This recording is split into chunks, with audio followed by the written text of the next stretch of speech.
गावची जत्रा आहे 5 ते 6 तारखेला. तर हे आमच्या खिडकीतून दिसतंय सगळं, नाही का. आता पाळणा, झुले आणि आकाशी पाळणा हे सगळं आलेलं आहे. आणि माझ्या ह्या विंडोमधून इतकं जवळ दिसतंय ना, की म्हणजे अक्षरशः हात लावेन असं वाटतंय की काय पाळण्याला मी दाखवते. इतकं म्हणजे जवळ असल्यासारखं वाटतंय, खूप जवळ आहे. म्हटलं तुम्हाला दाखवावं सगळ्यांना. हे ना किती जवळ. हे लोक 3-4 दिवस झालं आलेले आहेत, ह्यांची कामं चाललेली आहे ती. आणि हे पाळणे कसे लावायचे ते पोरं दिसतात का कामं करताना, इथं दिसत आहेत. झूम करून थोडंसं दाखवते, त्यांचं चाललंय कामं करायचे ते.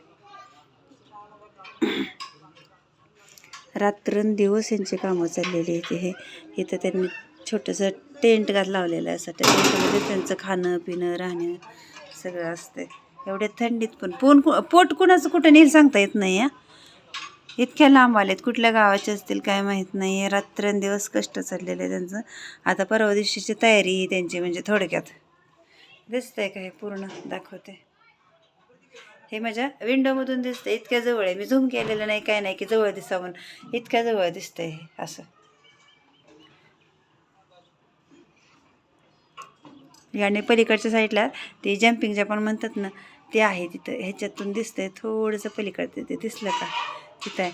खूप गर्दी असते, पण आता शाळेला सुट्टी असल्यामुळे आज मुलं पण कमी आहेत तिथं. नाही तर भरपूर असतं छान.